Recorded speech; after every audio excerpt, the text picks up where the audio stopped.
There are millions of acres of opportunity out there. They belong to you. Every day, decisions are being made that affect your land, your water, your wildlife. You should know about them. This is your mountain.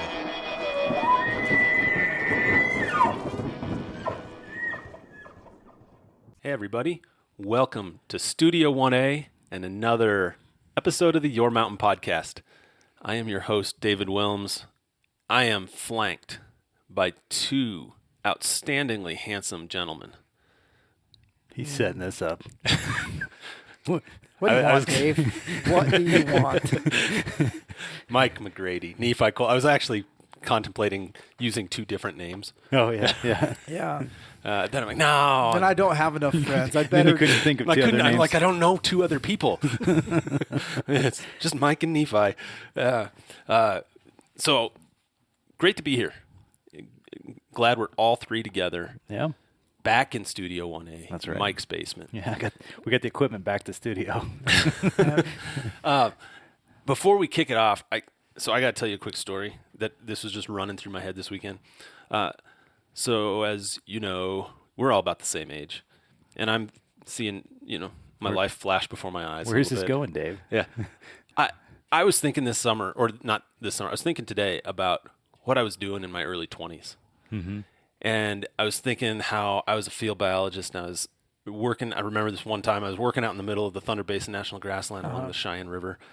And it was set up in the middle of the summer and it was super hot and I just wanted to get some shade. And so we moved our camp under some cottonwoods along the floodplain of the Cheyenne River. And the Cheyenne River is like as wide as your desk, which is 4 feet wide, right? Yeah. It's a river. It's 5. Yeah, right. It's not much. But we needed to get a little shade set up there, and a cloudburst had rolled through upstream, and it was like one of those scenes out of Planet Earth, out of some country in Africa, as seeing this bone-dry desert, and all of a sudden, just this wall of water comes down, and it was kind of like that. And we're packing, we're packing things up, trying to get out of there to avoid the floodwater, and we get some of our stuff out. We can't get it all out. We wind up tying ourselves off to trees downstream on the cottonwoods so we don't get hit with debris. We watch a cow float by live and then later find it dead downstream. Chaos. Panic. Just, pandemonium, right? Yes, absolutely. Yeah.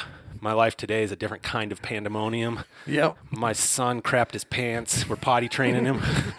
And so I had to get him out of his, big boy underwear, and I had to take that to the sink, and I had to have that wall of water spray. Brother.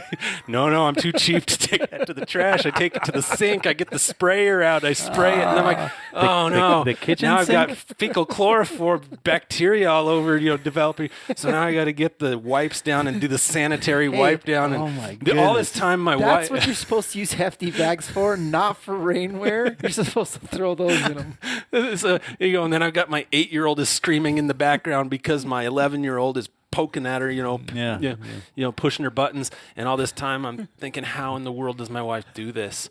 As she is lying in bed recovering from bronchitis and a sinus infection and a migraine all converging at one time. Yeah. So who did you lash through a tree? That's what I want to know.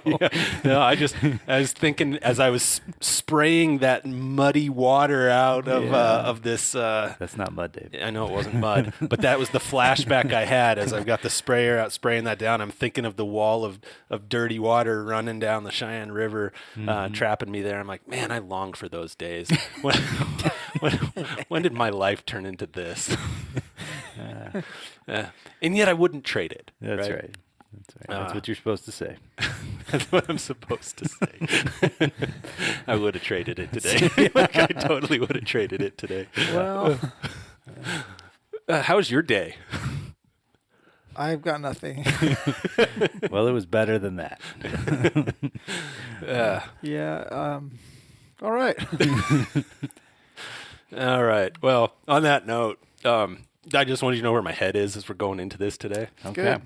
That's where it is. I'm thinking back to the good old days of living in a tent out in the middle of nowhere. There's really no good segue, so I don't No, know how you're gonna there's go. not. I just Today. It's just what I was thinking about. So today, We're actually going to talk about something not related to any of that. nothing like it at all. Although maybe some of the symptoms of the diseases we're going to talk about look a lot like what came out of my son's pants. That's not a good. That's not a good. We're going to segue. talk about I've lost my appetite. Let's talk about serious Feedground. Now we're going to talk about Feedgrounds. All right. Yeah. So what we actually wanted to talk about today. So in the last 2 weeks, a couple of weeks ago, I'm sure most of our listeners are familiar with the National Elk Refuge. If you're not, you're going to become a lot more familiar with it today. Where is that National Elk Refuge? Right out. It's in northwest Wyoming. Jackson Hole area? Right off the north end of Jackson, Wyoming, in what everybody knows as Jackson Hole, and it's flanked on the north side by Grand Teton National Park. On the east side, I think it's by the Bridger Teton National Forest.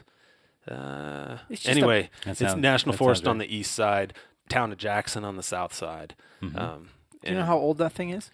Yeah. So, Go ahead.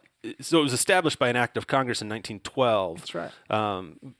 But what we're talking about is So we're not going to talk about just the National Elk Refuge, but the reason I bring that up, and it's sort of the basis as a jumping off point for this discussion we want to have today, because there was a lawsuit filed a couple of weeks ago over a management plan for the refuge on feeding elk, right? Winter feeding. And, for this one, but this is not the only one in the country. Not the only. Your only feed ground in the country, Elk Feedground, is your point, right? This is the largest. Right. Yeah. Now, having said that, It's It's one of 23 in the state of Wyoming, and there are many more in other states. In other states around the West too. Yeah, and then not just elk feed grounds. There are other wildlife feeding areas, but these are everybody's very familiar with these ones. They're very controversial. But their history, like as you said, goes back earlier than 1912. It goes back to the 1880s.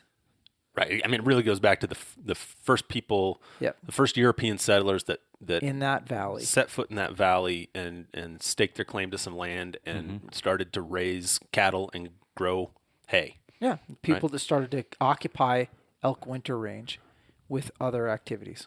Right. And my understanding of the history of the elk refuge. So you have these people that move in the 1880s, and they've started some fragmentation of elk winter range, but not significantly at that point. No. I mean, we got to think that the Jackson Hole Valley wasn't. It was one of the last great places to really be settled, really developed. But what these people that were living there did see was probably something that happened all the time for millennia. Absolutely. Right. And but it caught them by surprise. Yep, they as people. So what happens? They move in. They start to build out their agriculture. They did occupy a huge amount of area that was quote unquote winter free ground. But really, what you had, I mean, it's not like they built a town. It's not like they built a ski resort in a city. No, they weren't paving things over yet. No, they built some log cabins, and they might have cut out some ditches to run some irrigation to grow some hay. Yep. And then they became witnesses to what was probably a very natural process. Right. Which was thousands of elk starving to death every winter. Every winter. Yep. In rough winters. Yeah, not every winter, but in particularly harsh winters. Yep, and 3 winters in particular. Early 1900s, right? 1909, 1910, 1911, they literally saw thousands die every year. And as a result of watching that, a bunch of those locals did what maybe we would do if we had farms there. They decided to throw some of their hay to the elk. So before there was ever a national feeding ground, you had the local populace in that area that decided to supplementally feed some of these elk because they didn't want to watch them all starve to death. Well, but even before you had the elk refuge, and this is pre-elk refuge. Yeah, this is pre-elk refuge, and they were doing this, but then they said, "We need help," and they didn't turn to the federal government for help at that point. They turned more local. They went to the state legislature, and they said, "We need help here. Look at what's happening." And maybe it was their local legislator that went to Cheyenne and made the plea, but they got $5,000 Yep. in 1910 from the legislature of Wyoming to buy out. And this is fast. Like, man, I wish we lived in, like, from an economic standpoint, where what our dollars could buy, like $5,000 to purchase all of the available hay in the Jackson Hole Valley. Yep. And when it says all the available, they'll remember what they were talking about was surplus. Right, exactly. And that was part of the argument for why they needed this, because at the time you had all these elk starving to death. You had a bunch of ranchers, right? So just remember who's doing this for all the bad talk about ranchers that we're going to get later on. Like, these ranchers were the guys that's like, hey, we got a bunch of elk starving to death there. Let's do something about it. So they took basically and there's some selfishness here too, right? There's some self-preservation, because what they said is, let's take all this hay that we can find that is not for our use, because what they had is elk coming down and eating their haystacks. And so they said, we need to do something about this. Number one, they're starving. Number two, the place that they want to go is my house. So what can we do about it? And they came up with a plan. Yeah. To save as many elk as possible, and to move them away from every individual haystack that was out there. Because what you had elk coming down every place to find additional food, rather than a couple places to find additional food. And that during plan, these tough winters. yeah, and that plan turned out to be the National Elk Refuge. Yep, so they went to Congress. That plan was, they went to the U.S. Congress after feeding for a couple of years, went to Congress and said, not only do we need money for, appropriation to buy feed, but we need a place for these elk to be, right? And so they got an appropriation from Congress to $45,000. Yep. August 10th, 1912. To start purchasing land that would then become the National Elk Refuge. Yep. And it took a while. We think of today, the National Elk Refuge is huge. It's 25,000 acres. Yeah, 25,000 acres. It's a big place. That didn't happen instantaneously. Yep. When we see Congress doing this act in 1912, that didn't immediately result in 25,000 acres. 3,000 acres at the time. Just 2,760, I believe, is the exact number, but it was. Well, but that was by 1916. In 1912, that was just the authorization. Took 4 years to get to that 2,700 or Which so is really just acres. the start. And that's just the start. Yep. And then there have been a number of additions over time to get to this 25,000 acres that we have today. And that 25,000 acres is critical at this point for this elk herd, because, as we mentioned at first, the elk, or the settlers came into the 1880s, and it was largely agrarian agriculture, right? Mm-hmm. But fast forward into the 1920s and 30s and 40s, and that valley gets built up, and you do get the ski resorts, and you do get the subdivisions, and you do get the streets and fences, all kinds of fragmentation. Right.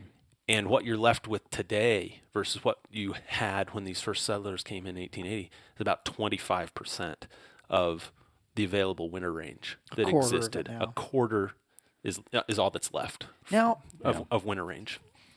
At some point, we're gonna talk about this, and I don't want to get. This is interesting because I think we talked about those settlers who came in and witnessed it, right? Mm-hmm. How many elk were they originally feeding?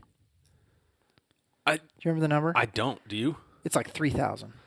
Which is actually kind of amazing when you think about it, because when I think about that time in our state's history, that's got to be a gigantic percentage of all the elk that are left on the planet. Yeah, right. When you really think about it. It's a big number. I mean, because having said that, right? How much is it in its biggest year? I think there was 1 year when they had over 10,000. They typically have recently they've had a lot of years over 10,000. I think what the management plan is trying to do is get them down to about 5,000. Okay. To winter them for 5,000. Mm-hmm. And they've been at more like 7,500, I think. But here's the reason I bring that up, because it's important that we let's do some math and think through this. Everybody listening. So when we had these guys showing up in the 1880s, right, or in the early 1900s, how many elk? So remember, a ranch with a log cabin on it, it's on their winter range, but it's not actually displacing that much habitat that they could be in. So how many elk did you have? Less than half as many as there are today. And so something to think about as the numbers of elk that we have in that landscape today are greater than the numbers that they had at that time. Yeah, but do remember, like, my point was, at that time, we were just coming off the back end of having annihilated almost all of our big game species and taken them to the brink of extinction. And we had very few elk left on the planet at that point in time. So I don't know that it's necessarily fair to say we have, look at the numbers today versus then. The reason I'm saying it is because now, like, it's art, and I mean, we're going to talk about this point at some point in this conversation. But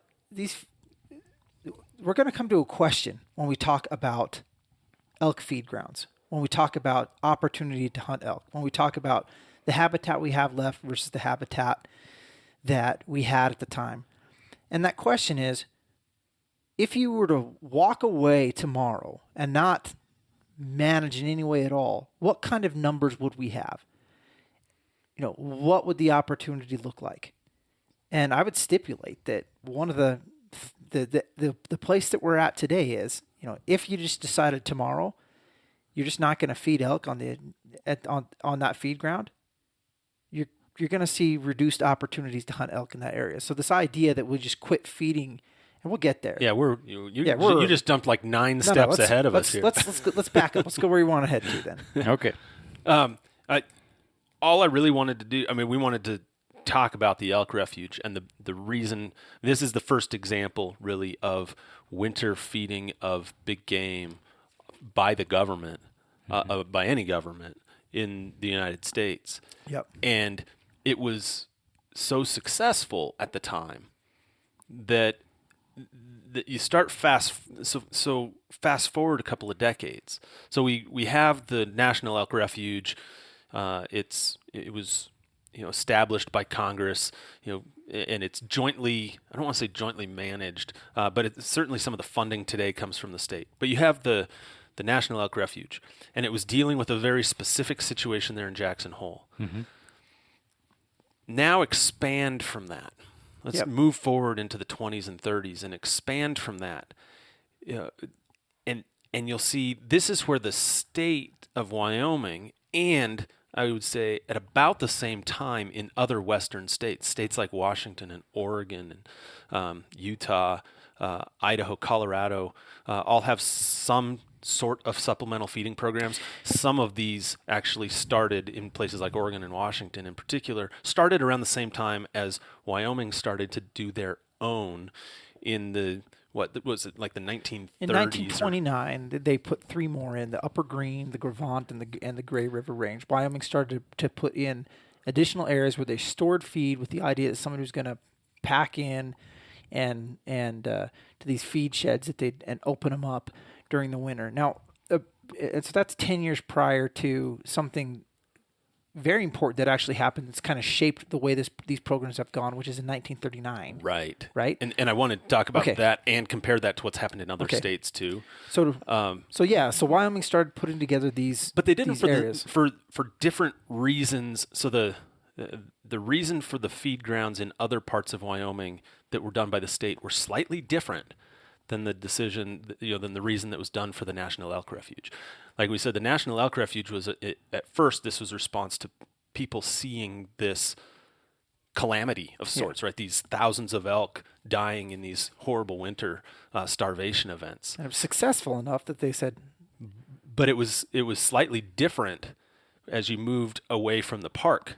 The bigger issues there at the time were actually, there was certainly some starvation, but I think some of the bigger concerns were landowners were losing a lot of money. Impact. There was significant economic impact on agricultural. I mean, significant enough that they started these programs, and then that's where we get to your what you wanted to talk about in 1939. 1939, Wyoming passes a law requiring an animal damage law. So basically making the Wyoming Game and Fish Department partially liable for damage caused by these herds of elk that are now growing and expanding.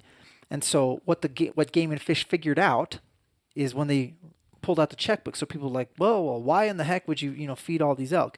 When they pulled out the checkbook, they figured out it was cheaper to feed them all supplemental feed in one small area than it was to pay for the haystacks they were destroying all over the place. Right. And so from an economic standpoint, they looked at it. It just made more sense to try and feed them in one spot rather than paying for the fence destruction and the haystacks and everything everywhere else. Yeah. And that continues to be a point of consideration today when you talk about if the same circumstances exist, the same laws exist, the same animals exist. And so the question is, without these feed grounds, what would happen? But let's go back to 1939. Where do you want to go from there? Yeah. So the whole point of bringing that up was to point out that, and just to be crystal clear on what these damage statutes are, if a landowner has damage to their stored crop or their live crop, right,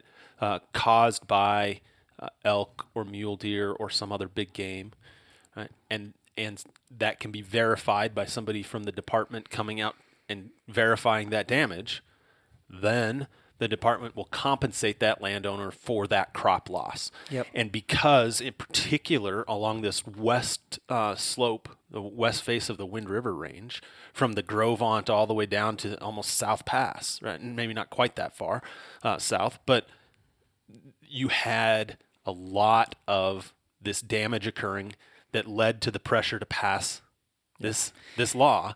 And so it puts this, like you said, it puts this statute in place that compensates landowners, and then the game warden, the state game warden at the time, was responsible for compiling, putting this information together and compiling reports and sending them back down to Cheyenne.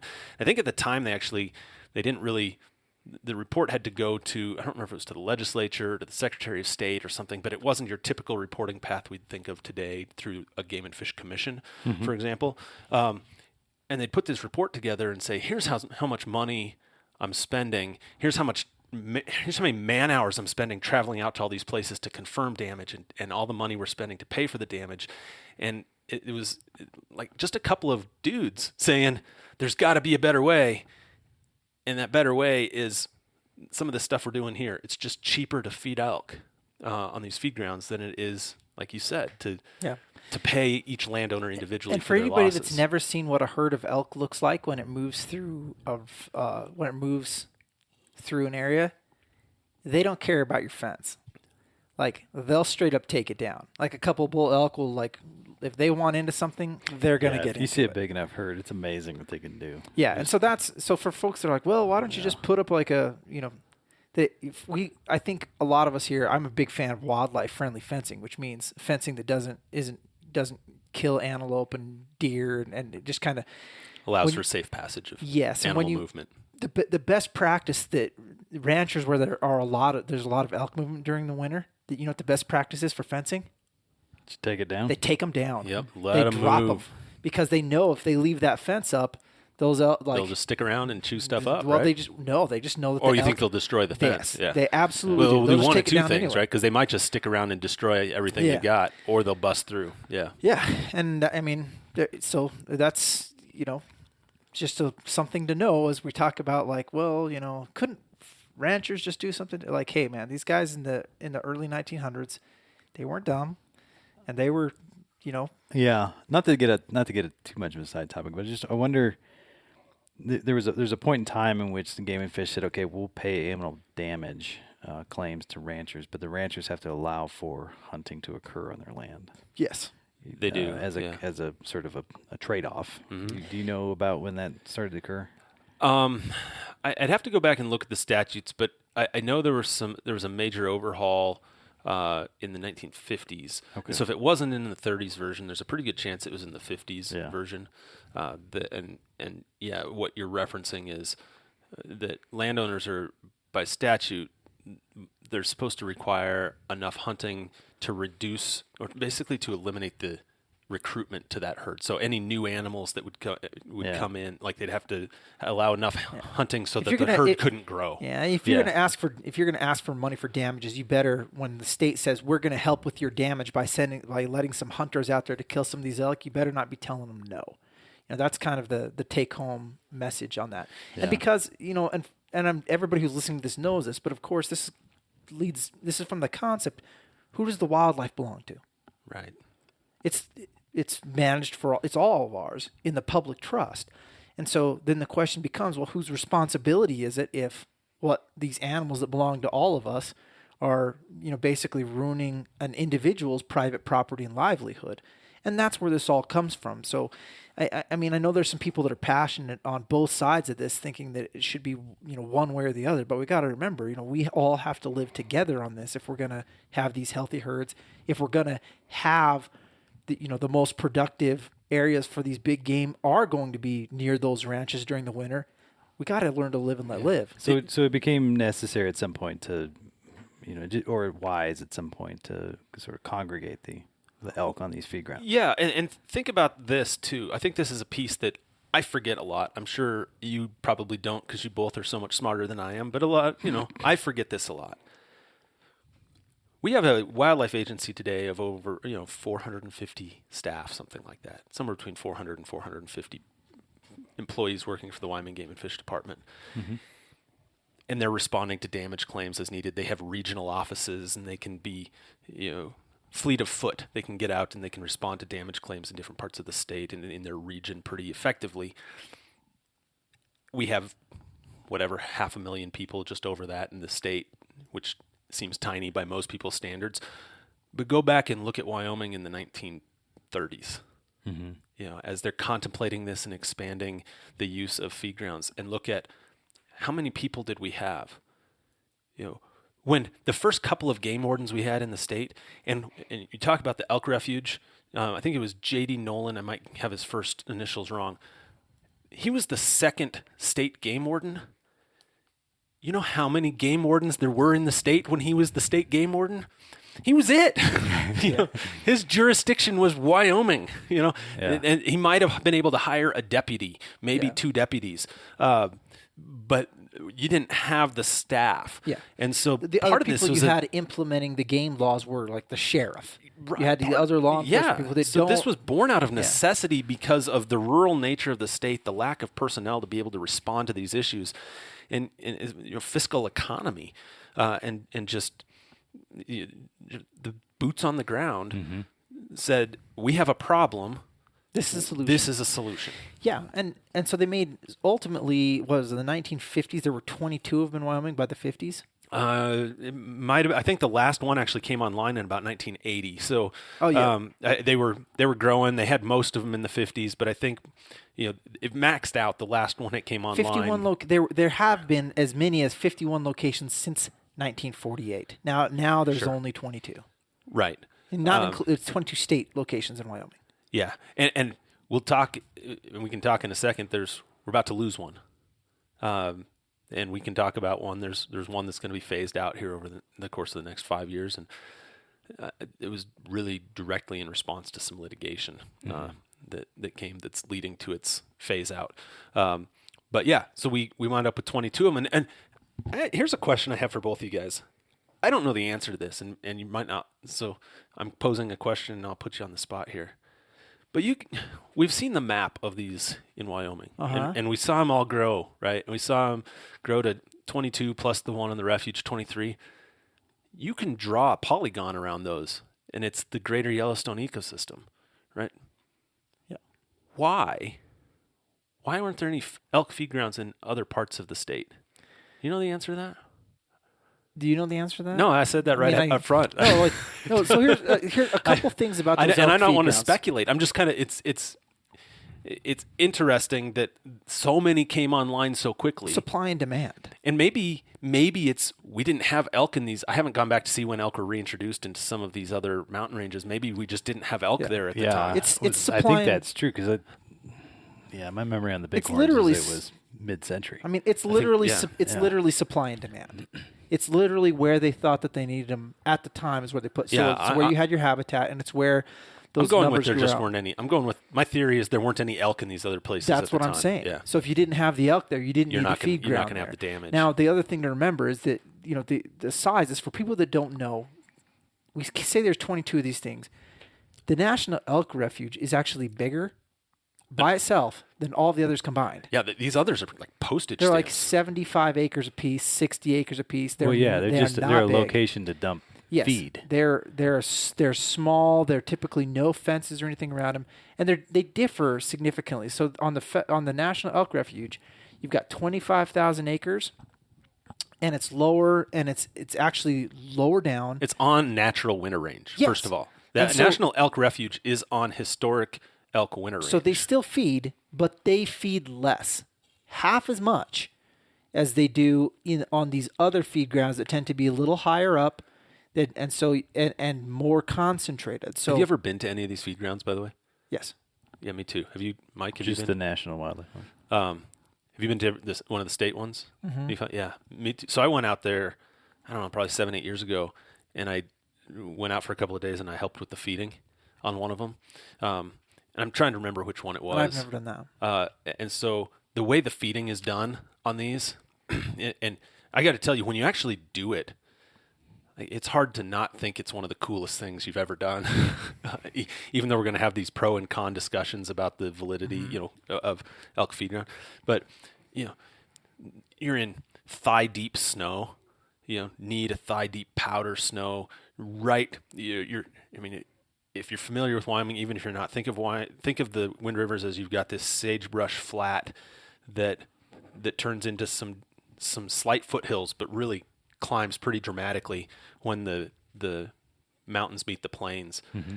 And these feed grounds are right there where the mountains meet the plains, but more kind of in the mountains part. Like they're in the they're low, up higher in they're the higher, foothills. and they're in Foothills. the yeah, Yep. they're in the foothills. So you've actually got tree cover, you've got aspen, you're in this. So we go up there, and it's hard to get to in the first place because keeping that road open to get to the feed ground can be kind of tough, and in some cases they can't. They've got an employee that comes in every single day, somebody on contract to do the feeding. And at this particular one, which is not unlike most of them up there, it's done by draft horses pulling a sleigh.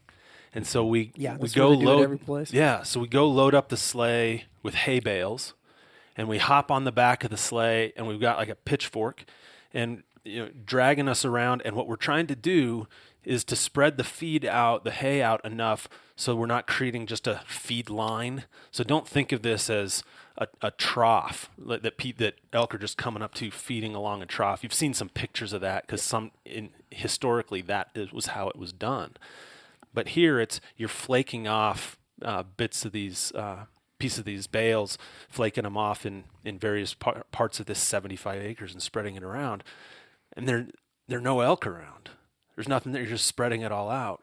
And then the horse-drawn carriage or the sleigh, you take it back to the sled. You get out of the way, and you just sit back and you watch all these elk just sort of wander out of the trees, out of this deep timber, and just start feeding on this hay. And they do that. They feed, and it's all gone, and then they kind of wander back up into the trees. They do this every day. I can tell you, having done it, like it was super cool to do. But you can also see how critically important it is with the way that we've set things up right now to have that feed. Because if we're going to keep them boxed up there high on the mountain, that snow is so deep, they're not going to get to anything. And you can see when they don't have the food, all the bark peeled off of trees and what they're doing to try and get anything. 75% of elk in the Greater Yellowstone ecosystem are participants in the supplemental feeding program. So the area you were describing is not a natural winter ground. It's higher. It's higher. On all of them are. And the state Right. ones are. Yeah. So Okay. All the that's- state ones are. So over time, they've gotten used to feeding in the area. Yeah, in fact, that's one thing that we should mention, at least in Wyoming, and I suspect it's probably the case in some of the other states that have feed grounds like this. At some point, elk had these natural migration routes, and they had their summer ranges high in the mountains, and they migrated down to the snow-free or reduced snow flats for the winter. Right. Which are probably now owned as private land. And yeah, or at least some part of them are, right? The part with the water. The part with the water. And so all of those, you have all of these in the 22 feed grounds service. What is it? 7 or 8 different herd units. 8. So Yeah. you've got all of these migration pathways that have been lost, right? They've been lost because they've been the routes have been cut off and the animals have been artificially held up high. Now, over time, the reasons we should also mention the reasons why they've been held up high. At first, it was to prevent damage, crop damage, but there's been an additional reason that they've wanted to keep this separation between domestic livestock and disease. Right. Yeah, and that again complicates things. And I was being generous when I said 75%. It's more than that. And so when you look at the numbers of each of the different units, some of them it's as high as 89% of the animals in those herd units are getting supplemental feed on these feed areas of some kind. And so we're talking about a huge number of elk and a huge part of the population of elk that have come to depend on that supplemental feeding for at least some period of time during the year. So what happens? So let's talk about the disease. Brucellosis. That's the disease we're talking about. That's the first disease we'll talk about. We'll talk about brucellosis first because it's the one that we've dealt with the longest. That it's not elk's fault that they have it. Yeah, it's not endemic to elk. Yep. What you had is you had bison. You had bison that got it from cattle that were brought into the greater Yellowstone ecosystem that then carried brucellosis, and then brucellosis can be these ungulates, bison calves when something gets brucellosis. Yeah, first of all, mention what brucellosis is. How does it work? It's an STD. So it's Bruce. I don't like. I'm going to get the proper scientific name of the bacteria wrong, but once an animal has it, it just has it. And so what brucellosis will do is it'll cause these ungulates, bison, cattle, elk, to abort its first fetus. And some of them continue throughout their entire lifetime, but most of them it's the first and maybe the second. But that's the major case. And so what you're taking the that first year animal done. And so now the animal's a carrier. But the afterbirth of these animals, that bacteria is in there. And so if some other animal comes up and eats that, suddenly you have another infected animal that now gets this bacteria that people can get too. And what do we call it? It's ruminant fever. What the heck is it called? I just call it brucellosis in people. Yeah. That's the highly technical term. It's not term. the same. It doesn't do the same thing to us, but you can get sick. No, but it causes illness for sure. So, but the elk that get this, they become carriers of it. And so for a while, there was brucellosis positive status of cattle because what would happen is the elk, they got it from the buffalo up in the park. And so then the elk would spread it around, and then the elk would come down and then cows would eat the afterbirth of an elk. Suddenly you got a cow that's got brucellosis, and so then it could spread through an entire herd. And so there was a whole bunch of money spent to eradicate brucellosis from cattle in the greater Yellowstone ecosystem. And part of that process was, testing. It was vaccination, and then it was trying to separate. So you had to try and keep the cattle separated from these elk calving grounds in areas where elk were feeding and having calves during specific times of year. So this was a lot of effort and work put in by a variety of ranchers and government agencies to try and eradicate brucellosis in cattle. And it has been Wyoming's brucellosis free in their cattle, but the buffalo in the park have it and the elk herd has it. Yeah, and a couple of points on that. Why does it matter so much? Well, let me get to that in a second. The first point is just to make sure, I think you said this, but I want to make sure it was clear, that neither bison or elk, that brucellosis wasn't endemic to either bison or elk. We brought it. We brought it here. Yeah, with cattle. Them. Yep.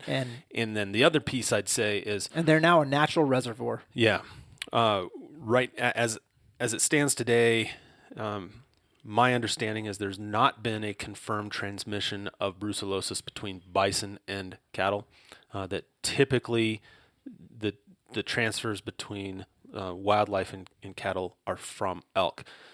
Now, the other piece I wanted to mention was, you mentioned all this money that went into eradication. I think it's important to say why, and what this brucellosis-free status really means. And when we look at the state's agriculture economy, and it's not just the state, it's nationwide. It's national. It's a national thing. Yeah, and international. But look at Wyoming, for example.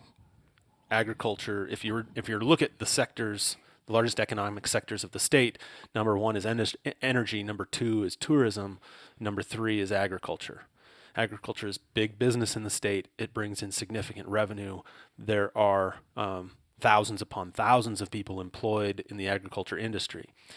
If you have livestock, if you get hit, if you lose your brucellosis-free status, if you have enough brucellosis shown up in, I think you have to have it confirmed in 2 different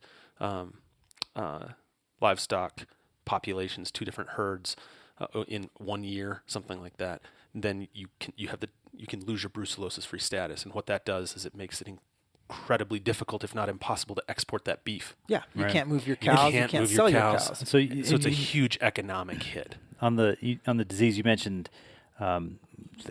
the elk cows lose their first, and then potentially can give birth to a live. They calf. do afterwards. Okay. So once But they had, still have, They there's still still have the the- seroprevalence of brucellosis. That's They right. they have it, but my question is, does the calf It can. get it? Okay. It can. Yeah, and I don't know. I didn't know the answer to that question. Yeah. But let's just say once in a herd, it's in a herd, and it's everybody in the herd's going to have it. Right. And so when you look at the loss numbers from these, and maybe we'll get into this later. It's important because to understand when you scatter elk, even with the loss from brucellosis, the herds still have high manageable numbers of viable calves. So in a herd that has brucellosis, you're still going to have good recruitment. You're still going to have good numbers. 37 calves per 100 elk. Yeah, and you got to remember that. Yeah, and part of one of the things that happens with the feeding in the winter is you effectively eliminate overwinter mortality. That's right. In those herds. So when you typically, and I don't know what a typical mortality rate is for an elk herd around the state. Maybe you know that, but I do know that in a feed ground, in these winter fed herds, it's in the 1% to 2% range, which is kind of within the within the margin of error. Yeah, of zero, right. right. Yeah, right. I mean, it's incredibly low. So then, if you do have losses, and I haven't sat down and done the equations. Maybe Levi's Game got and it. Fish but has done some great work for us on this. yeah, so I'll tee it up and then you answer it. Right? It's you've reduced basically all overwinter mortality through the feed ground, and perhaps even elevated the population, because really what you're doing is because you're not having any overwinter mortality, you're basically managing for summer range rather than winter range sustainability. So you might be managing for a higher population. Then you have brucellosis that might lead to lower recruitment because you're not going to have as many births because you're going to lose X number to abortions. But what does that mean for a total population trajectory? So here's what it is: if you take a herd of elk over here on the left-hand side that does not have the brucellosis, and then you have a herd that's in the feed ground that does, it's 6s.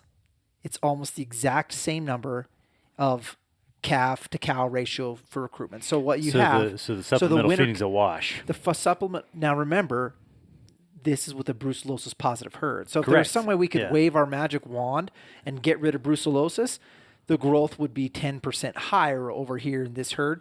In the herd being fed. Yes. And now, but that's how many animals we're losing over in the other herd. Even though it's a healthy herd and doesn't have that disease, you're losing to winter kill that many animals, which is why this suddenly becomes more challenging, because I wanted to use that word, than it would be otherwise. Because let's say now, let's take the brucellosis positive herd and let's just quit feeding them. And let's say the question mark now becomes, if you were to get rid of a feeding area in this area, like where we had a feeding area, right? brucellosis positive area. If we were to get rid of that feeding area and you didn't have the supplemental feeding, now what happens to your numbers? And this is where it gets really interesting to talk about, the future of elk in that ecosystem, where you now have this disease that negatively affects elk numbers, but you have the supplemental feeding that helps counteract that. It starts to get a little, theoretical in terms of what's going to happen. Now they've been doing a lot of work on brucellosis management in elk up in northwest Wyoming, right, on these feed grounds, trying a lot of different methods to see what the response is, to see if the prevalence of brucellosis in the herds change if you increase distribution at certain times of year. And so that's one of the questions. What do you mean by increased distribution? Basically by scatter them out. Reduce concentration instead of increased distribution. Reduce concentration. So how spread would you them do out more. Kind of what I described. One of them is they do a couple of things. You chase all the calves off you chase all the cows off of the same spot where they're all hanging out with each other before they give birth. Yeah, and part of it is if you're still doing supplemental feeding late in the season, because sometimes it can run into April, and you can start having some calving occurring. Right, you're doing what I talked about when I was out there myself with some of the personnel. Is you're spreading the feed out farther, trying to make sure that it's not as concentrated, right, or you're trying to eliminate feeding earlier. So some of these places are trying to eliminate eating or feeding before calving would begin, so there'd be some natural dispersion, so they'd spread out and wouldn't be concentrated on these feeding areas. They're solitary when they give birth. They wouldn't normally. These cows wouldn't all hang out with each other and dump all their. Unless you artificially change the scenario. Right. Yes. Yeah. Right. Okay. Yes. So and there are other things that they do, like there are things that you can do in the summer. They do treatments, fire treatments, things like that to try and in the areas where you might have some bacteria hanging around that could reinfect. Well, I was saying to just create more forage, okay. so they disperse more. That's some of the other stuff that goes on up there too, and they've done some other things like using some of the vaccinations that they've used on livestock. They've tried to use those on elk. They've done an assortment of things, and with mixed results. But they did find that the prevalence in elk actually dropped pretty dramatically when they did the combination of vaccinations and scattering. But it didn't go away. Yes, it's still there. It's still there. They couldn't get it to zero. And so because even though it dropped, and I mean it dropped rather significantly. And could they tell which had the greater impact? Now you're getting past my knowledge. Yeah, right. Yeah. I mean, well, you would think if it's just vaccination, that comes down to I think dispersal had a significant pretty cost, big impact. Yeah. It's challenge. And again, here's why I say it's challenging, because you got to remember what we're doing now is we're taking a brucellosis positive herd that we at least actually guess what we concentrated them, which caused the disease to concentrate there. But then now the question becomes this, and I don't believe this question is answered. So as we scatter that brucellosis positive group of elk, if we still have those large numbers of elk, where are they going to go? And we actually do know the answer where to this. The forage is. This is exactly why those game and fish feeding areas are higher, because the elk are going to go mingle with cattle. And that's what everybody's concerned about now, is whether will you have this transmission of disease between livestock and wildlife. And so, it gets to be, there's some great arguments to like, hey, we could be causing a problem. We could be solving a problem. It's more complex than people probably think. And which is why it's not as easy as just waving a magic wand and saying like, oh, we'll just do this and then we won't have any more problems. Well, I can't imagine that you could do anything quickly. You would have to do it in a measured approach over time to see cause and effect, in addition to if you are intending to migrate them or have them do different things, you got to ingrain that new system into the herd. One thing is certain. If there are less elk in a given spot, some of these problems are less frequently seen. Let me give you. I'm going to give you an example of some of the challenges. Jump off. I don't want to use Nephi's word too much. He uses it enough. But and this maybe gets more to Mike's question about, because I'm reading a study right now as we're talking here. Maybe this. That's how we do our homework. Yeah, that's right. But that's how we. To get to your question about what's more effective, the vaccination or the. Yeah. Here's something fascinating on the vaccination. And this is talking about the Wyoming Game and Fish Department vaccinating, and they say that they began vaccinating feed ground elk by air gun in 1985, using a vaccine developed for use in cattle, and later used it in elk. By the time the program ended in 2015, coverage exceeded 97% of elk calves, but there was no significant reduction in seroprevalence or abortion events. The place where they had the reduction was where they changed the distribution. Oh, okay. So they discontinued that in 2015? Is that what I heard? 2015. Okay. Yeah. They also tried something called test and slaughter. So they would capture elk, and if it tested positive, they'd kill that elk. Yeah. And trying to remove all the positive ones. And that actually did cause decreasing. In fact, seroprevalence decreased among yearling or older female elk from 37% to 5% over the 5 years of treatment. Wow. And so that actually had a pretty significant. Yeah, that's scientifically significant. It right is, there. but there's some social questions about that, yeah. right? Yeah. When you have prevalence rates as high in some places, here they're saying 37% prevalence. You're killing a lot of elk. Well, think about the difference between these two things. So if you let's use a different disease as an example. Let's use I don't know, but let's use chickens or something. But when you look, the difference between when you have a wildlife population and a natural population, and a domestic population of animals. When you have these diseased animals as a domestic population, what does the federal government come in and do through APHIS? They indemnify the herd. They come in and take the entire group, and they're like, hey, you know how you had those 5 sick whatevers? Wipe it all out. Now you don't have any of them. Right. And they're all, they're gone. They're in a hole in the ground someplace. And that is how we get rid of it. What would happen if we just said, you know how we can take care of brucellosis in the Yellowstone bison herd? Just kill them all. Yeah. Yeah. Probably not a lot of social acceptance for that approach to dealing with a disease issue in wildlife. And it's gonna be hard. Can I take you on a little tangent? I can do it. Can I take you on a little tangent? Yeah. When you're saying this, I got to tell you the real reason why I wanted to record this podcast. I said it was because this lawsuit happened 2 weeks ago. That's one of the reasons, but the real reason is, so I've been watching The West Wing again. I told you this, Mike. Not this particular show, but I told you I've been watching The West Wing again, which, it's a remarkably good show. I never saw it. It's worth the time. I may have to watch it. But now it's like a snapshot back in time. Yeah, because this was quaint. Back, it was back in the early 2000s. So that almost makes it. But here's vintage. The point is, I was watching an episode of The West Wing, and they were talking about on this episode. They were freaking out in the White House because they just got word of a cattle herd in Nebraska that had a positive test for brucellosis.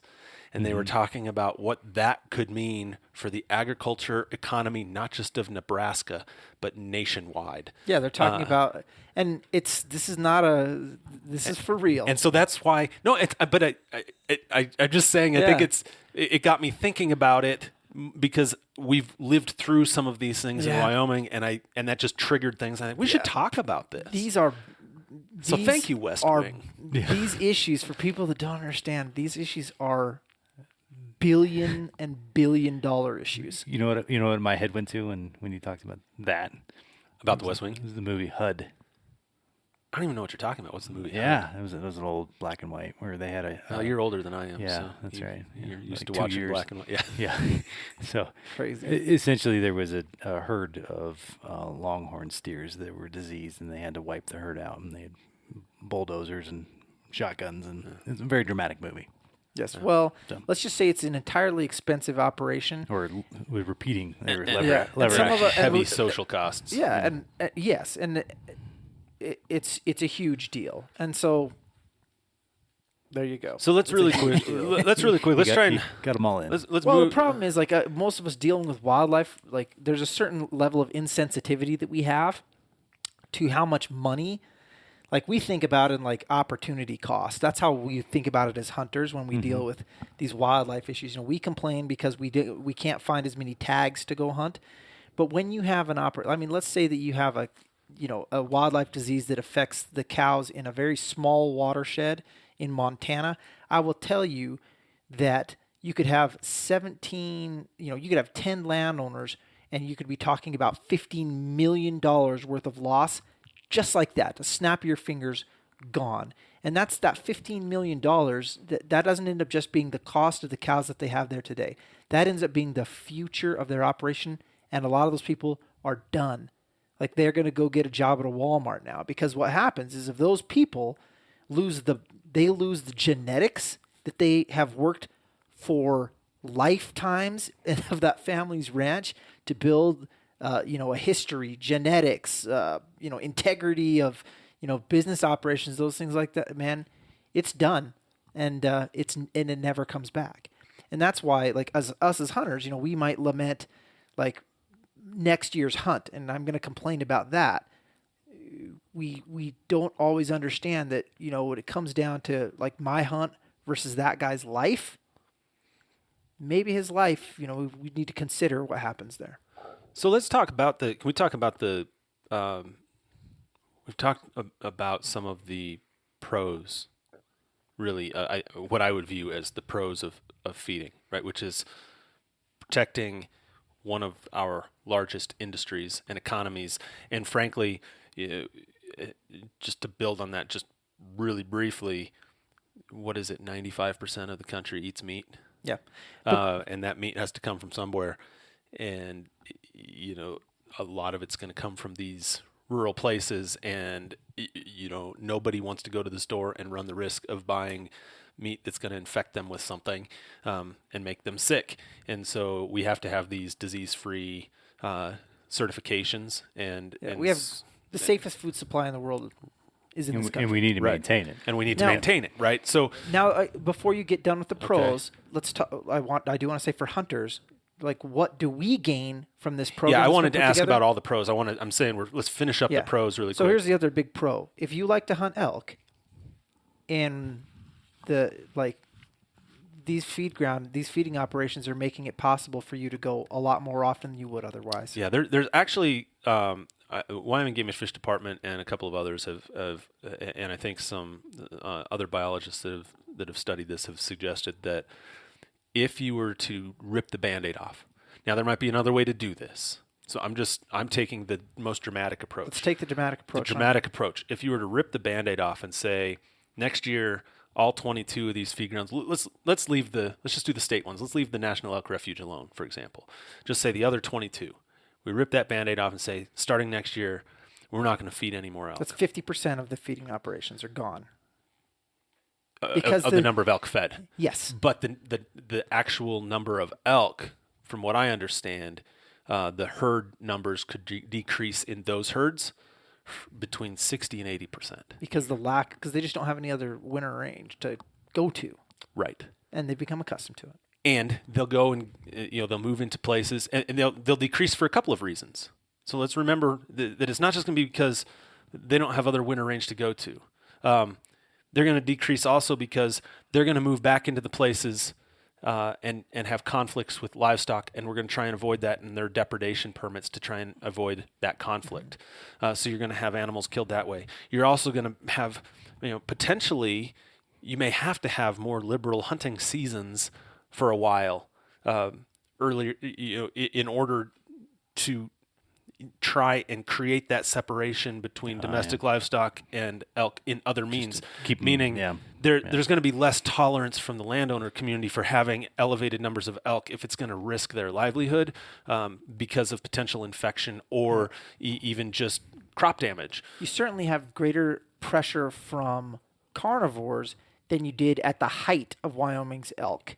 So maybe we don't, it's tough to say what it was going to be like in 1910, but certainly you can say it was like in 1980. I would think you'd also have an increase in if they're dispersing, an increase in vehicular strikes and things like that. Sure. Absolutely. Some other additional consequences, not that's normal a that risk. we've been talking about. Yeah. Now we do have, for the buffet that we've created through Elk Feedgrounds, for elk to concentrate them. I mean, let's think about it as a buffet. It's also become a buffet for wolves.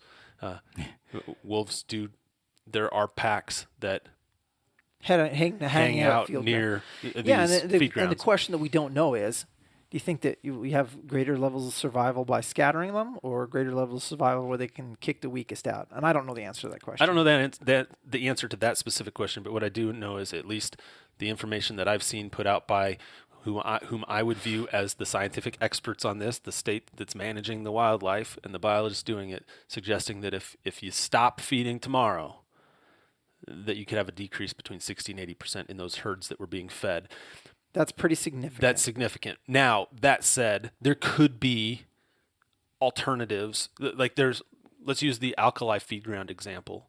Right? Alkali feed ground is one that's being phased out completely over the next 5 years, partially in response to litigation, but partially in response to the fact that there's just a lot fewer elk using that feed ground than there were 20 years ago. And I haven't dove in to see why there are fewer elk using it. Maybe wolves have created changed the distribution of those elk and they've moved someplace else to feed. Maybe it's something else. But that feed ground will be phased out. The National Elk Refuge is another example where they're changing timing of feeding and amount of feeding and delaying the onset of feeding, and they're trying to get the number of elk that they feed down and really reduce supplemental feeding there.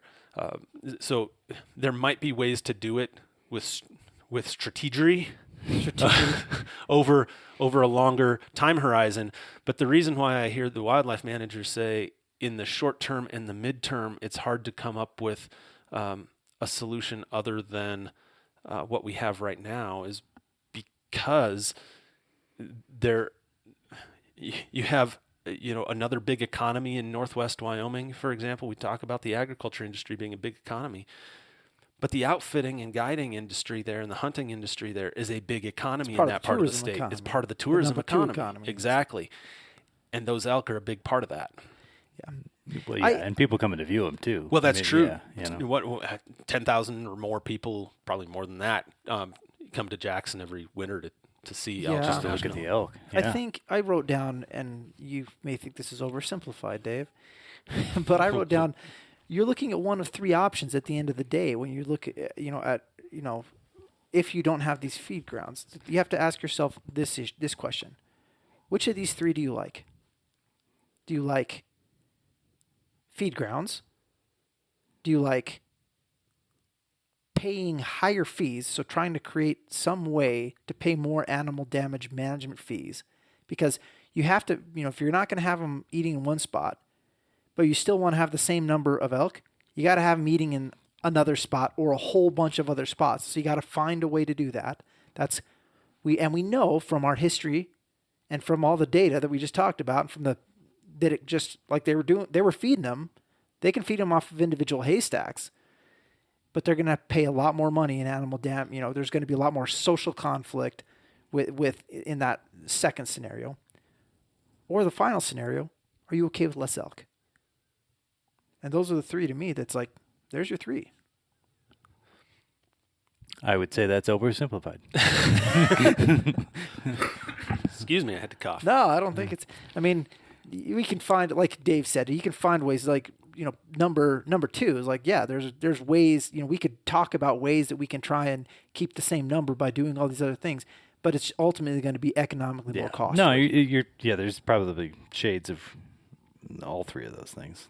That's not wrong. That's kind of been the discussion. So what are the cons? Yeah, I want to.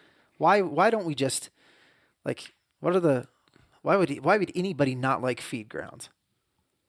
Right. So we talked about one of the cons, which also was a pro on one side, right? The disease fear, which we said, in one respect, it's a pro because you're trying to keep disease out of these livestock herds and keep our food supply safe.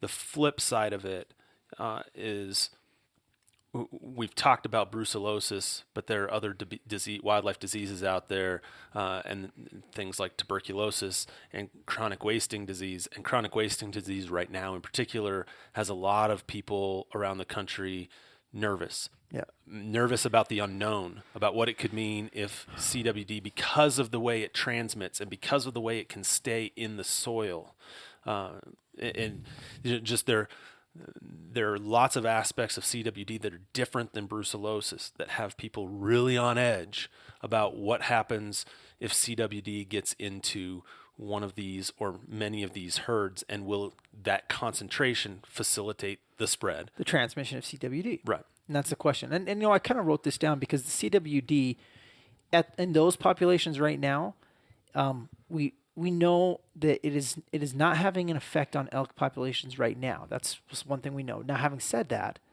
the big question becomes, it's not only an issue for elk populations, it's also an issue for hunter populations.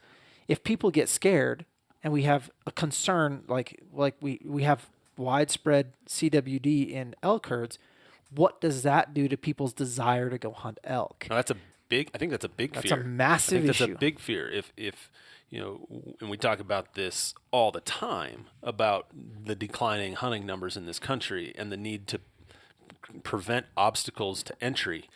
Some obstacles we can control better than others. Disease is one of the ones that's a lot harder to control. Mm-hmm. But when you see reports like we did out of Canada last year or the year before of CWD transmitting into a primate, right, through admittedly kind of forced means, but it transmitted, that raised fears that could be the next step, that open the possibility that it could transmit to humans, and it raised the element of fear. Well, and it's important everybody listening to know that more. There's never been, like, that is not a real, like, we're not raising, like, oh my gosh, everybody freak out about this. But, We're but just saying Dave's, that there's the concern there. But Dave's point, though, is that it doesn't take fact that No, it doesn't. fear is enough. Right. And so you're absolutely right. So if that fear is out there, what does it do to hunter recruitment and retention in these places, and where the economies are partially dependent on agriculture, but partially dependent upon tourism, and that tourism is, in certain times of year, very dependent upon hunting. And if people stop going because of fear, that's something we should. I mean, that's a worthy consideration. Absolutely. That's absolutely something we should be talking about. No, it has everything to do with the future of hunting and fishing in this country. I mean, the most popular animal to hunt in this country is what? White-tailed deer, for big game. I mean, and it's a big deal. So let me go through a couple of others here. One of them that comes up, and I've seen this in a report from the Western Association of Fish and Wildlife Agencies, is this. With having these feed grounds, it creates this perception that habitat is not important. So the idea being, we can develop all of these places, and we don't have to worry about developing winter ranges, or you don't have to worry about going out and buying your 40-acre piece of paradise and building your house on it. We'll take care of it somewhere. Because we'll take care of it because we can feed them, right? We can feed them someplace else, and so that's something that's been raised as a fear. And I think it's the fear makes some sense as we're seeing more and more people from California move into Wyoming. We are not going to get away from this. I mean, and you bring it up, and let's just face the stark reality. And the stark reality is we are not getting away from it. We've got to find some solutions, because the reality is all of us recognize habitat fragmentation is a big issue. But if anybody thinks that by just everybody going, hey, everyone, habitat fragmentation is a big issue, so none of us should move into the Bozeman area. Well, guess what? Like, even people who absolutely believe that just took jobs and moved to the Bozeman area and built a new house. Right. But by feeding elk, we make it easier to have that mentality. Yeah, but the alternative, the question is, if we just didn't feed elk, do you think those people would not move to Bozeman? No. I would say they're going to move to Bozeman anyway. We're just going to have less elk. Maybe, but we do need. Maybe that's not. But no. But that's funny. But they can move to Bozeman. But maybe with better education at the local level, at the planning level, you can find out ways how you plat and plan appropriately to allow for animal movement and mitigation to mitigate, right? yeah, exactly. I mean, but it's just that. It's only mitigation, and that's the thing that stinks is we have to find better ways to do this, but we have to accept that that's going to be part of life. We're not going to be able to turn our bags on it and just just live in this fairyland where we believe that like, oh, if we just don't do anything and pretend like it's not a problem and just let nature take its course, it'll all be fine. It's not. We have to actively manage and figure out ways to fix this. So 2 more cons, right? 2 more cons. That's what I've been doing, cons, right? Yeah, we're doing cons. Yeah, we're doing cons. And we touched on this a little bit before, was the loss of migration routes, and how we have all these natural migration corridors and routes that these animals have been taken for hundreds and hundreds of years, and by feeding we've cut them off, right? So there's, and once you lose them, can you get them back? It's really hard to retrain an animal after 100 to years relearn something 100 years that 15 generations earlier did. My golden retriever could do it. Maybe so. So that's that's something that's I've met your golden retriever. That thing's not learning anything. Yeah, he definitely isn't learning not to jump on me when I walk in your house. Go ahead. Okay, so here's the other one. And this is both a pro and a con, I think. It's the costs piece. Right? And we talked about the costs of damage claims. But we got to remember, we were talking that in the context of the state of Wyoming, that having a statute to pay damages. Not every state has that. There are some states that do elk feeding, and they don't also have a damage claim program. They don't have a way to pay landowners. So this is kind of the way of paying landowners. By buying their feed? You mean by just paying the landowners by buying their feed and then spreading it out for the elk? Is that what you mean by paying the landowners? No. Okay. No, for damage, for loss, for lost crop. Right. Yeah. We have that statute in Wyoming where we try and make the landowners close to whole as possible for their lost crop. Right. Other states don't necessarily have that. The way they do it is they just have the feed ground. Okay. Right? So those are significant costs. The feed ground program in Wyoming runs about $2 million a year. In other states, that's a big difference from $5,000. Yeah, right. Inflation appropriation is just out of control. It's ridiculous. In other states that have feeding, it can range anywhere from $100,000 to $500,000 a year. Some states only do it on an as needed. If they're just incredibly hard winters. I think Colorado has examples where they traditionally don't feed unless there are exceptional circumstances. States like Oregon and Washington maybe have more consistent feeding. Utah has a couple of places where they have pretty consistent feeding. But that's an expensive program, and most of those costs are borne by hunters and anglers. It's coming out of sportsman dollars. That's right. To pay for those programs. And so that's money that could be going to other wildlife management programs, but is going to this program. So that's a cost. What money is used to pay for animal damage claims in Wyoming? Sportsman dollars. Yeah. Okay. It's money that would be used for something else. Yeah. No. Yeah. Go ahead. So that's kind of my list of the cons there. And I think there's, if I were to say one overarching con, it's just this it's more of a philosophical con. Yeah. Of should we be playing God? Should we be interfering with the natural processes of? I'm glad that you asked, Dave. Yeah. I'm glad that you asked, because that's exactly it. I mean, you said it. I mean, ultimately, if you could boil this all down to it, let's step back and get super philosophical on this. The question is like, do we really want? The philosophical question: should we be messing with nature, or should we just be letting it be natural and take its course? Right? I mean, ultimately, that's what we're saying. If we go back to 1909, to those people sitting in their log cabin, watching 3,000 elk starve, right? The question is, should they have just kept the pitchforks to themselves? Well, so are you presuming that the influx of humans and the habitat fragmentation and additional housing and people and cars and roads and all that is natural, or unnatural? Of course not. Okay. But that's what I'm saying. We've interjected ourselves into this process. And so the idea that we can go back, and that's, I think a fallacy, the idea that, and I'm not saying you're saying that at all, but the fallacy that we could go back to not being part of it and not being part of the solution and just being like, hey, let's just pretend it's not our problem. There are some people who... Yeah, I never did say that. No, not at all. Okay, I just want to But I'm just saying there are people, though, and there are groups who would just assume, who are advocating that. I mean, and would just say, like, as humankind, let's just lock ourselves inside of a concrete box in Jackson Hole and just watch what happens out there, and that's good. I'd say we have this whole North American model of wildlife of management is sort of premised on the idea that we're meddling in things. Absolutely.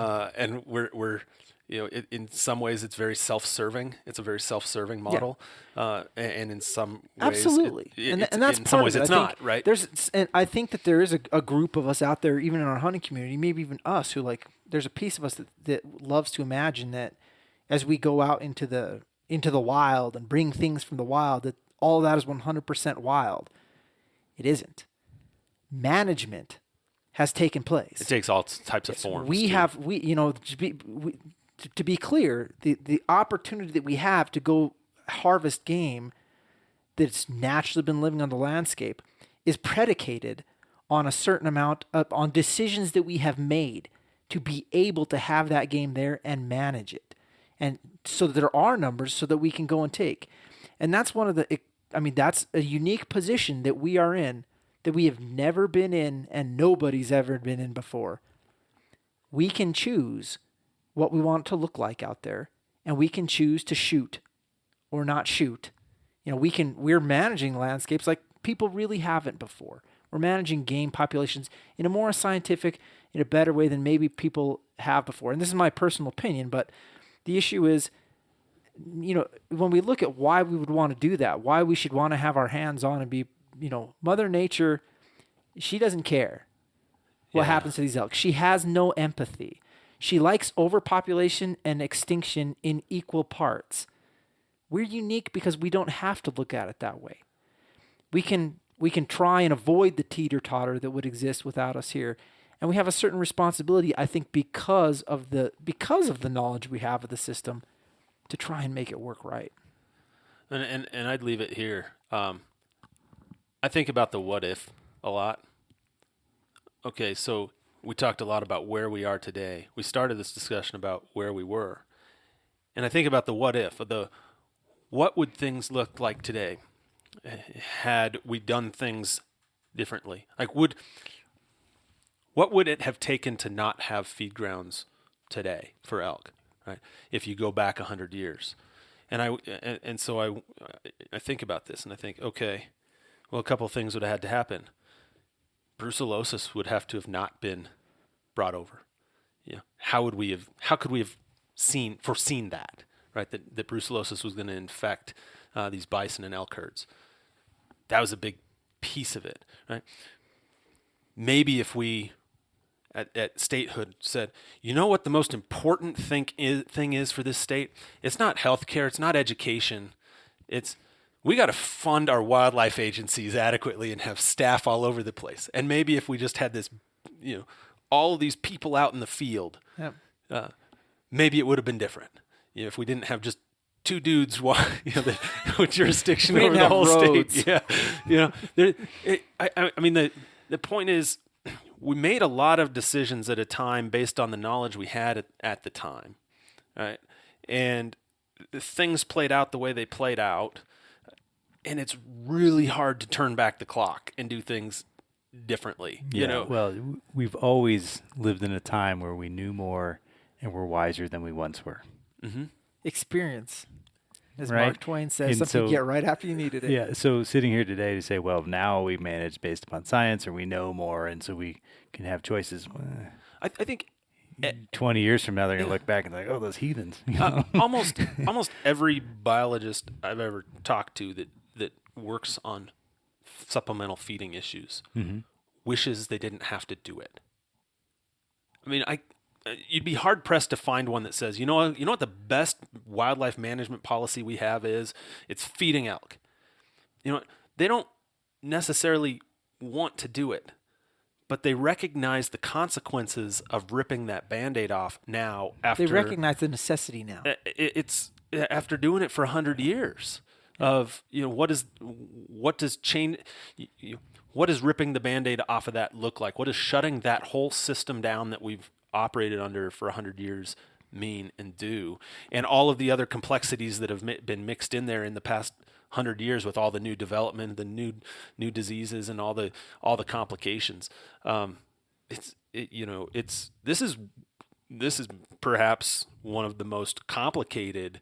Even though there are these camps out there saying we need them. We need to have these feed grounds, keep them. We got to keep the elk numbers up. Or there's the other camp saying, shut them down. We're doing harm by wildlife by having them. It is just so much more complicated than that. And it's maybe one of the most complicated single species management issues. Yeah. I heard there was only 3 options, so it's fine. Right. I mean, it's super easy, right, Nephi? There are only 3 options. Lumpers and splitters, gentlemen. Lumpers and splitters. Which are you? No, I mean, there are a lot of things you could do. There are a lot of things you could do. But here's something for you to think about. As much as we sit here and like, oh my goodness, and about this issue, we're in a really, really good place to be able to work on the issue. Because if you think about it, the things that we have, we've actually done a really good job of not having issues with elk and cattle. We've actually done a really good job of having large, vibrant elk herds and great hunter opportunities. We've done a really good job about exporting elk from this area all over the nation and growing those numbers. So for as much as the challenge and as daunting as this issue might seem, think about this. The glass really is half full. We've done very well. I wonder if predator numbers would drop if we stopped feeding elk too. Nope. Yeah, because there's a domestic supply. Someplace else. This is what I said. I mean, the teeter-totter is a reality, and that's something that we like. There's a teeter-totter effect here. My point was if for folks that want to see lots of wolves on the landscape. The predators that wouldn't be there anymore? Humans. There wouldn't be as many of them. Yes. I mean, we wouldn't have as many licenses. That's the predator that you'd really see taken in the shorts. It's the hunter. But that's not the predator that's causing the... Yeah, anyways. So, anybody else have anything to add? We've kind of drugged this out, right? I think it was a good discussion. It would have been great to talk about some of the issues in other states. My understanding, just so we don't just completely drop the ball on it, I tried to weave it in a little bit, but hardly touched on it really. But the issues that are going on in Wyoming that we were talking about around these feed ground issues are very, very similar to the issues that are going on in these other states that have them. The reason why, at least I think in our collective opinions, that they're so amplified here, they're so elevated here. When you do a Google search and type in Elk Feedgrounds, it's all Wyoming. It's where it is. When you see the lawsuits that have been sued over feeding, it's all Wyoming. And maybe what's the difference maker? Yellowstone National Park, America's park. Well, in addition to these are federal decisions, so you have a easy federal challenge in a federal court under the APA. But a lot of the other states are going to be federal decisions too. I don't know that they all are. But Yellowstone ecosystem is. But the Yellowstone ecosystem, and to be fair, this is the highest concentration of feed grounds anywhere, at least in North America, in the greater Yellowstone ecosystem. So it's going to draw attention. If everybody would quit moving to this ecosystem and visiting it, just leave. But give that habitat back. But it really is. And we could get rid of 50% of these stinking elk. But isn't it? It really is, because you have 3.5 million people a year coming to visit Yellowstone National Park, and they're driving through Grand Teton National Park, and then when they're doing that, they're driving right past the National Elk Refuge, and they read about it, and maybe if they're there in the winter to ski, they see the elk out there. It's an easy visual in America's National Park. Mm-hmm. Well, it's an easy place to go to and have a strong affection for. Right, and therefore a strong opinion about, which is why we focused so heavily on this rather than talking about some of the feeding going on in other states. But just know that even though you don't see those other state programs in the news as often as you might see the ones in Wyoming, they're dealing with very similar issues for the same reasons. So this conversation that we're having really applies, most places that you would have any of these winter supplemental feeding programs. There's only 3. No, I mean 3. I'm gonna be. I mean, I don't like. This is a reality. Everything we talk about, as much as we want to dress this up in one way or the other, comes down to this issue, and you've said it multiple times: concentration. Mm-hmm. If you are, I mean, this is a problem that we have because we have high wildlife numbers in some areas, or we want to have them in some areas. We want to have these hunting opportunities and this greater abundance that we can see and go out and harvest. And the reality is, when you decrease the per capita, when you decrease the amount of animals in a given area, the more you do that, the less you have all these other issues that we're talking about. And so ultimately, you're talking about the trade-off here. Either A, we want to manage the greater numbers and how and all the challenges that come with that, or B, we just want to have less animals around, and then we'll see less of those problems. And then all those folks will apply for elk licenses in my unit, and then I'll just pull my hair out and you'll lose your opportunity too. Then my opportunity's gone, and become a bitter old man, and reminiscing am a bitter old man, longing for the days where I'm wiping the crap out of my son's pants, and someday he'll be wiping your crap. Circle of life. Circle of life, my friends. As Mike makes the circle of life sign with his hand. No, he made says, he wants to go to sleep. He made that. He's like, I want to go to bed. Wrap it up. Leave my house now. So we will do that. Thanks everybody for listening. If you got any suggestions, hit us up for new ideas for podcasts. Your Mountain at itsyourmountain.com. And until next time, remember that life is about experiences. So go have one.